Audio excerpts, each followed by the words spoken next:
मेरी चाय थी। इसे चाय नहीं ब्लैक टी कहते हैं। Black T? ग्रीन टी तो सुनी थी मैंने। ये ब्लैक टी भी होता है? एक तो पहले से ही इतने कड़वे हैं, ऊपर से आप इतनी कड़वी कड़वी रोज रोज चाय पीते हैं ना, इसीलिए आपका मन और कड़वा होता है। हमेशा दूसरों से कड़वे से बात करना, हमेशा कड़वी कड़वी कॉफ़ी पीना, यही सब तो है आपकी आदत। कहते हुए ईशा ने अपने जग से एक कप कॉफ़ी पी और रुद्र बेचारा सा मुंह बनाकर अपना कॉफ़ी पीने लगा। ये कितना बोलती है, मन में सोचते हुए वो ईशा को देख रहा था। ईशा बिना कुछ बोले ही कॉफ़ी पी रही थी। कॉफ़ी खत्म करने के बाद ईशा वॉशरूम में चली गई। वापस आने के बाद वो पलंग पर बैठ गई तो रुद्र ने उसका हाथ पकड़ते हुए कहा, चलो नीचे चलना है नाश्ते के लिए। तो ईशा ने अपना मुंह बनाकर कहा, मुझे नीचे नहीं जाना है, आप यहीं नाश्ता मंगवा दीजिए, मैं यहीं खा लूँगी। तो ठीक है, यहीं बैठे रहो, यहाँ नाश्ता नहीं आएगा और फिर लंच को एक ही बार खाना मिलेगा, और वो भी डाइनिंग टेबल पर। मेरे पैर दुख रहे हैं ना, इसलिए कह रही थी, मुझे कोई शौक नहीं है यहाँ अपाहिजों की तरह बैठने का। ईशा ने बड़ा सा मुंह फुलाते हुए कहा, अच्छा, मुझे तो ऐसा नहीं लगता। तुम्हें कोई दर्द हो रहा है? तुम्हारे पास 5 मिनट है। अगर तुमने अपने आप को नहीं समझाया तो मैं यहाँ से चला जाऊँगा। ईशा ने घूर कर रुद्र को देखा और फिर खड़ी होते हुए बोली, चलिए। रुद्र आगे आगे और ईशा पीछे पीछे धीरे धीरे चढ़ रही थी, लेकिन सीढ़ी के पास जाते ही वो रुक गई, क्योंकि उसे डर था कि कहीं सीढ़ी उतरने की वजह से उसके घाव न खुल जाए। तो रुद्र को देखने लगी। रुद्र ने भी उसे गोद में उठा लिया और ईशा ने उसके गले में अपनी बाहें डाल दी। तभी वो जोर से चीखने लगी, नहीं, मुझे मुझे नीचे उतारिए। और वो जोर जोर से हिलने लगी तथा रुद्र के सीने पर मुक्के से मारने लगी। रुद्र ने उसे घूर कर देखा और उस पर अपनी पकड़ मजबूत बनाते हुए बोला, गिर जाओगी, क्या कर रही हो? वही तो, मैं गिर जाऊंगी। लिफ्ट क्यों बनवाया है आपने? मुझे लिफ्ट से जाना है, मुझे नीचे उतारिए। नीचे हॉल में रजनीश, उसकी माँ लिया, ललिता, बुआ दादी के साथ साथ अम्मा सांझ और शक्ति दादा, वसीम, सभी हॉल में बैठे थे। वहाँ अलग ही महफिल जमी थी। सब रुद्र ईशा के शादी के बारे में खुलकर बातें कर रहे थे। जब ईशा का चिल्लाना शुरू हुआ तो सभी ऊपर देखने लगे। बुआ दादी तो उनकी बलैयां लेते हुए बोली, हाय कितना बढ़िया जोड़ी है, नजर ना लगे केहू का। और उसके उल्टे सभी अपने मुंह पर हाथ रखकर धीरे धीरे हंस रहे थे। अब तो ईशा का शर्म के मारे बुरा हाल था। वो एकदम चुप हो गई और जमीन को घूरने लगी। तभी दरवाजे से रोनी आता हुआ बीच हॉल में रुक गया। जब ईशा चुप हो गई तो रुद्र उसे लेकर नीचे डाइनिंग टेबल के पास आ गया और कुर्सी खींचकर उस पर ईशा को बिठाया।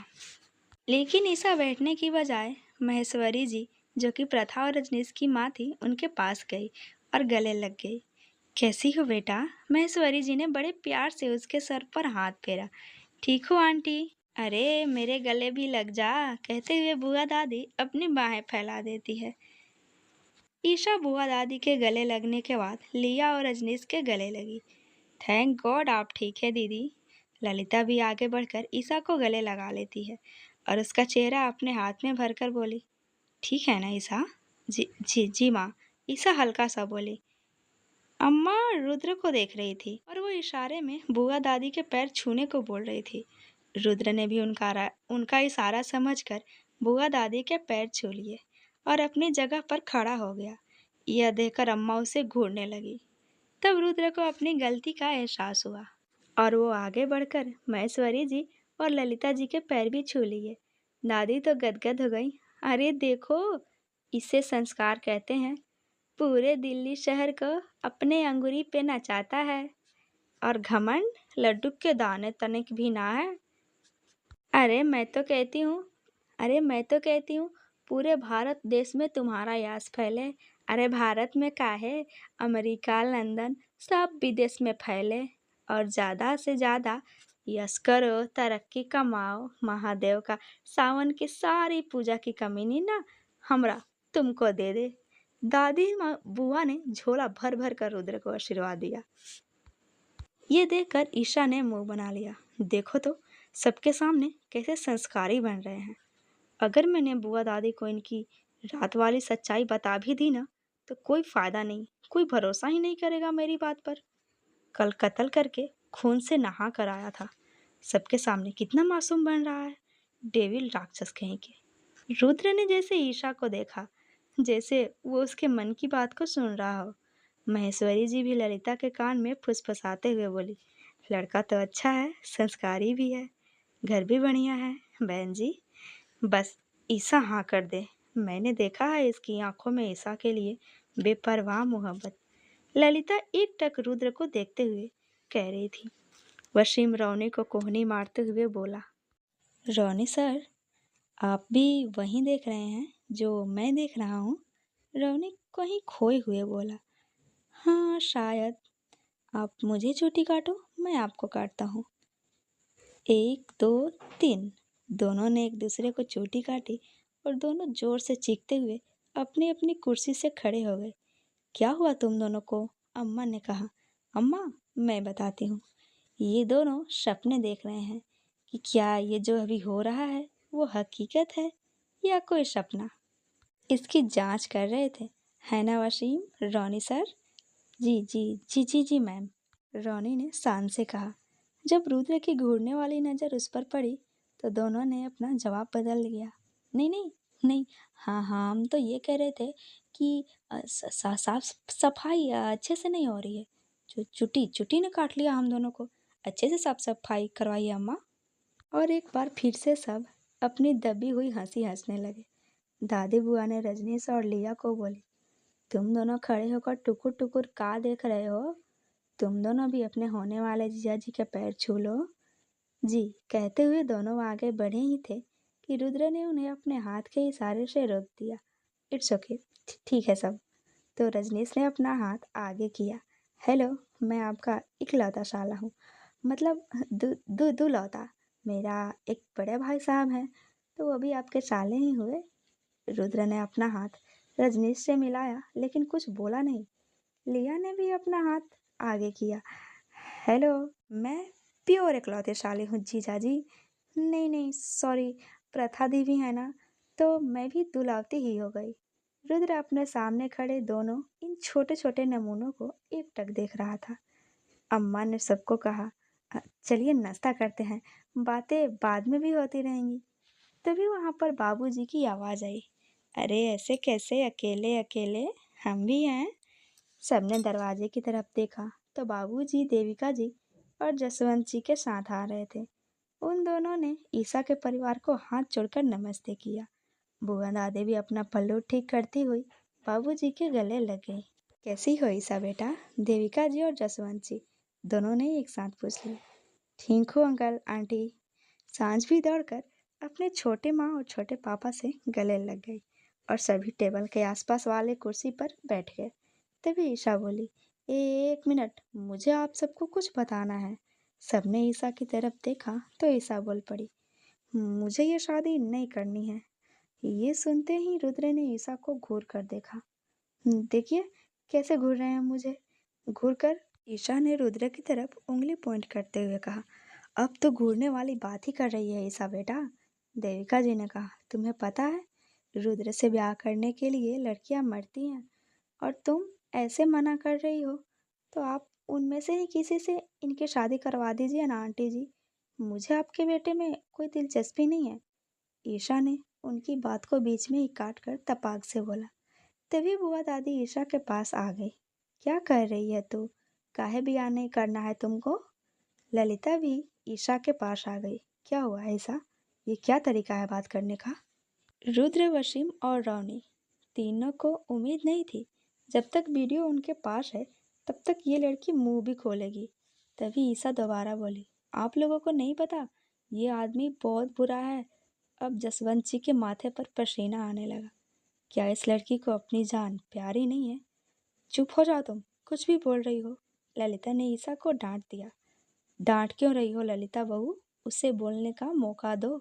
बोलो बिटिया, बाबूजी ने कहा तो ईशा की हिम्मत बढ़ गई। यह आदमी खूनी है, कल रात पूरी तरह खून से नहाकर आया था, पता नहीं किसका खून किया था। ईशा ने सबको देखते हुए कहा, ईशा, इतने भोले भाले लड़के पर काहे इल्जाम लगावत हो? दादी बुआ ने फिर से रोक टोक दिया। रुद्र अपनी 3 अंगुलियों को अपने माथे पर रगड़ते हुए अपने सामने पड़ी थाली को घूर रहा था।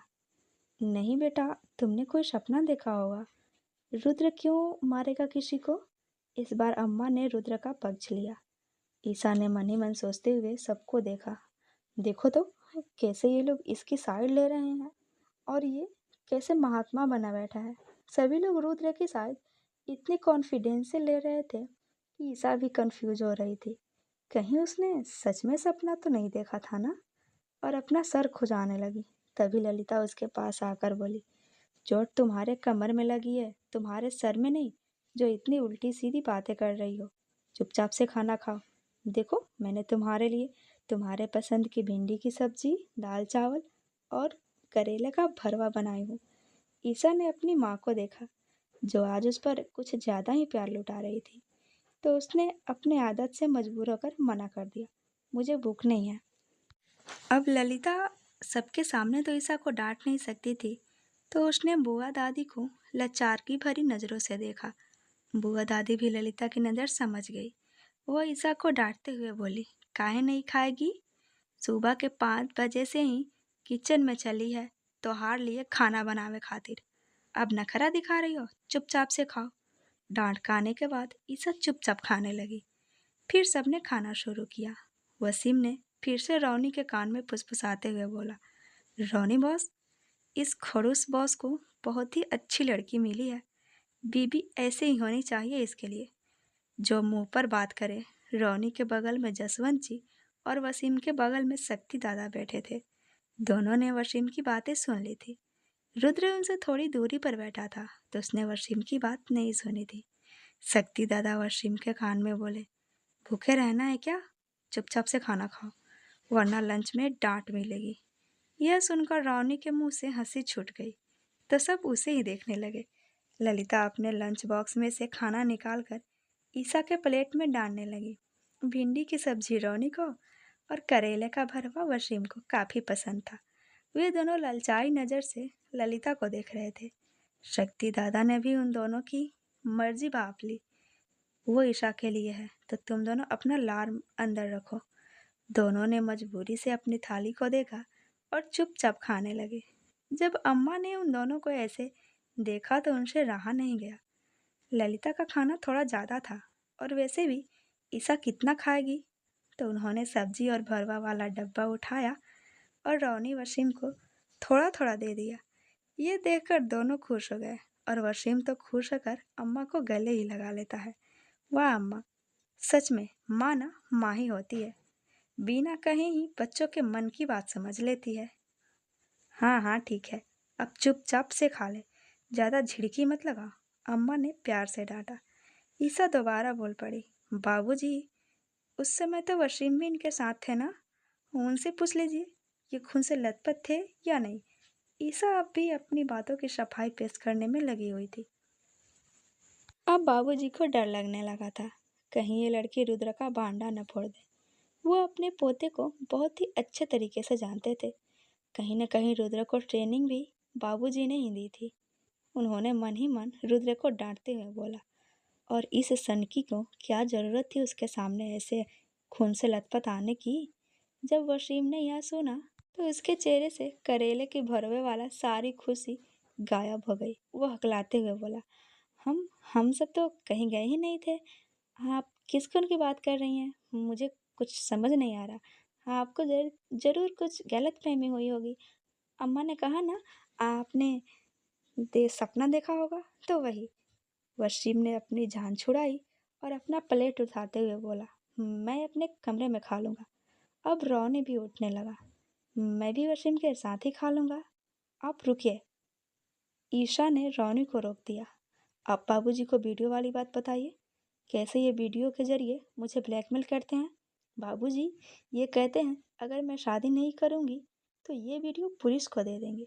एक तो छिपकर इन्होंने मेरी वीडियो बना ली और अब मुझसे ज़बरदस्ती शादी करना चाहते हैं। रुद्र के सभी घर वाले ईशा को मुंह खोले देख रहे थे।